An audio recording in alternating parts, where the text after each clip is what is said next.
Hi everyone, Sid here in the living room. This is what I look like with clothes on. The reason I'm filming this is because when I was shaving earlier today, the camera glitched, and it glitched way sooner than I thought it had. I thought it had just glitched when I noticed it and that I could just continue where I'd just left off, but it wasn't the case at all. So I'm just going to reintroduce the topic. Just so you know, today's lather had a lot of essential oils in it. That's all that matters. The topic of the day is the homeless or panhandlers and simple strategies on how to deal with that. And the reason why I think it's important is because if you live in an even remotely densely populated area, having a panhandler approach you and ask you for change is going to be a situation that you're going to be in several times a month, if not week or day. So that's about it. I just wanted to get you, instead of just throwing you into my mid-sentence, to at least put a bit of context behind what you're about to see. So let's head straight to the bathroom. Ooh, my camera glitched there, but thankfully it glitched early enough where I can continue this shave. So like I was saying, it's important to have a strategy in the case where you care enough to help every now and then, or at least want to help, or if you also care about making sure you're not enabling whatever situation got that person in the street in the first place, the habit poor. So the strategy that I used to do, that I thought of in my young days, was to simply say when a panhandler would walk up to me and say, "You got any change?" To say sorry, which is neither a yes nor a no, but it basically gives that panhandler the message that I won't be helping, let's make him a man, I won't be helping him that day. And something happened. The triggering event happened many years prior to the aha moment. I'm not sure why I didn't put the dots together sooner, but several years ago, I had this semi-reunion picnic with a bunch of people I went to high school with, and when, as can happen in a picnic, there was a bunch of food left over. And as we were walking back to the subway to go our separate ways, we crossed a panhandler. He was sitting on the sidewalk with a sign that said, "Do you want money? Need money for food or whatever?" And we actually offered him some leftovers. And he said, "Well, I just had a sandwich. I can't eat too much."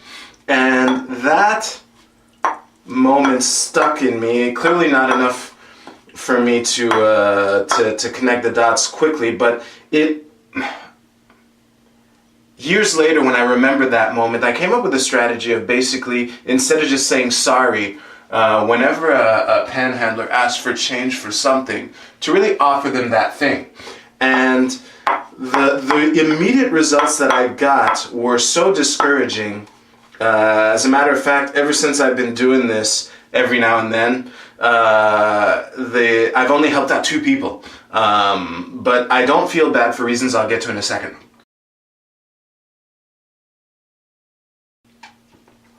So what would happen the overwhelming majority of the time was, ooh, I forgot to grab my razor, that detail. I'll be right back.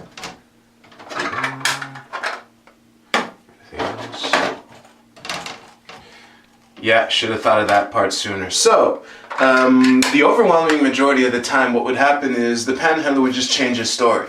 So, for example, I would be walking down the street and the panhandler would say, "You got any change for coffee?" In front of a Starbucks. And I say, "I will buy you a cup of coffee at this Starbucks right now." And then he'd say, "Oh, well, I also need some change to go home to my son." And then I would basically come up, I forget how I would react exactly, but I'd basically say, "You just lost your coffee." because, it's a way of keeping the panhandlers honest, in the sense that if you're begging strangers for money and invoking a reason, and someone offers you the very thing that you're begging money for, that's a clue if you change your story and all of a sudden you need money for something else. It's kind of a dead giveaway that it's not about the reason that you're invoking. It's about getting some change. Presumably for an alcohol addiction, I can actually support that with an anecdote I'm about to tell a bit later.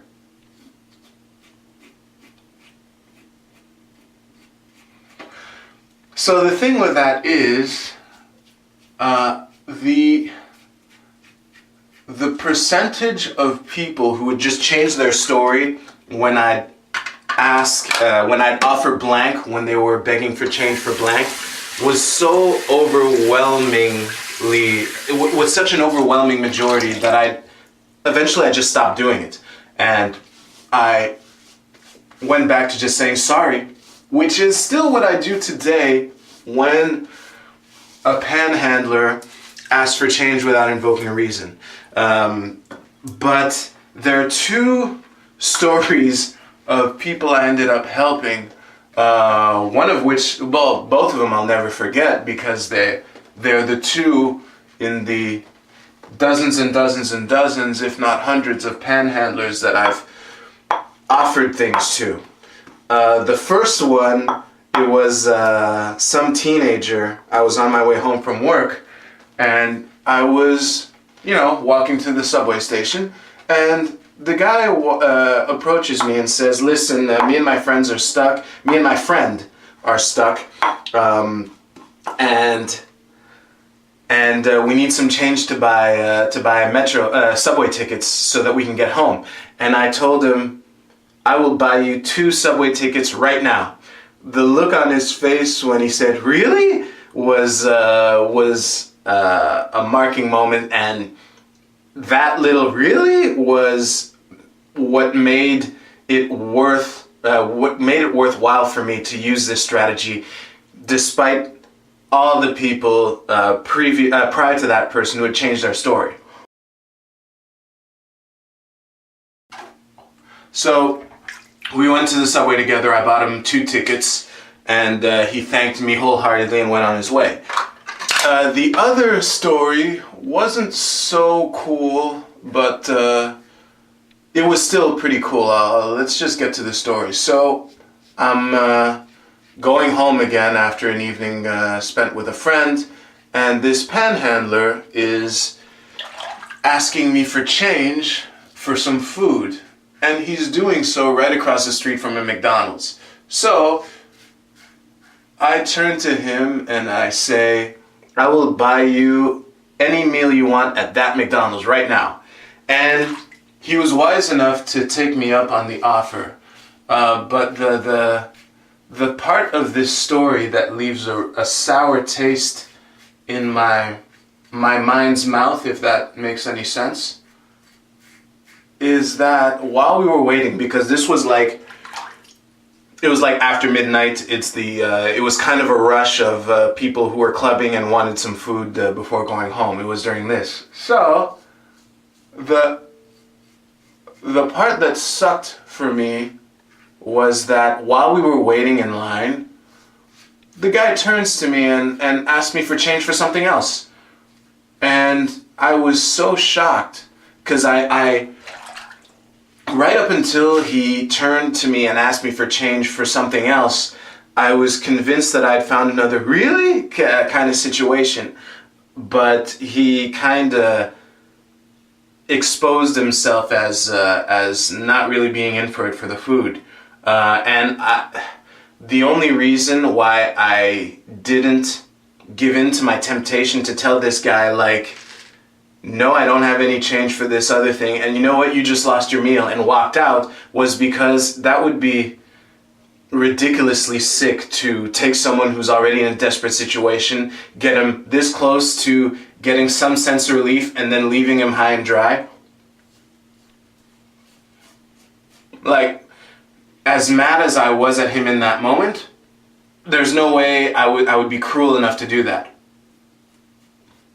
But the silver lining in this story is that when the McDonald's cashier realized, because I was waiting in line in front of him, and when it was my turn, I said, my friend here will be ordering, and I let the panhandler order his meal. And when I didn't take anything for myself because I wasn't hungry, that's not why I was in there. And the cashier realized that I was buying this guy a meal. He didn't charge, so ultimately it didn't cost me anything. And even if it had, that's not what it was about. But I think that that silver lining is a testament to the generosity that all people have deep down, and how one act of generosity can inspire another. So really the main thrust of this is that if you're one of these people who always gives to panhandlers, you're likely being duped if you're telling yourself some story about how you're helping him out. And if you don't give money to panhandlers ever, you might be missing out on these little opportunities to really help someone out. So depending on the situation, and again, my prerequisite for any of this is, if you ask for change, you have to invoke a reason. If you just say you have any change, I'll say sorry and move on. If you say, if you have any change for blank, oh, now we can break out the panhandler test and say, okay, I'll give you blank right now. Because usually when they're begging for money, they're doing so in close proximity to the solution to their problem. And if someone is generous enough to just give it to them, their problem is solved right then and there. Like with that teenager who was stuck with his friend outside of a subway station. And before I let you go, I'd like to just share something, because a friend of mine that I used to know, who did a lot of work with homeless people, people off the streets, children in dire situations and things like that. I forget exactly what he did, but it involved helping out a lot of homeless people and people who are panhandling in the streets. And when I told him about this strategy and how whenever I would encounter a panhandler who was saying, you got any change so I can buy some food? And I would offer him food and he would just change his story. My friend made a point that some of these guys, in fact a lot of them, are alcoholics, and no matter what drug they're addicted to, I'm just assuming alcohol because, it's in the white market, so the prices aren't inflated to where, a poor person can't afford it. So what he told me was that a lot of these people's alcoholism is so far gone that they can't handle solid foods anymore in their stomach. So even if I gave them a sandwich, they would eat it and just throw it up again, which is evidence that despite the fact that they're lying and changing their story, when called on it, I'm calling their bluff by offering them food. It's not, in one case, it's not necessarily an evil thing in the sense that I'm offering him something that he couldn't consume anyway, but on the other, it kind of makes me right in the sense that if he's that far gone in his alcoholism, me giving him some change would almost certainly go to buy more beer or whatever alcohol suits his fancy, and would be serving to enable his self-abuse. When you're an alcoholic to the point where you can't stomach solid foods anymore, it's pretty safe to say it's self-abuse. So either way, I'm still happy in the sense that I'm not enabling this person's alcoholism, and I'm still leaving myself the chance to help out the person who actually wants food and is willing to accept charity in the form of the end product instead of the change.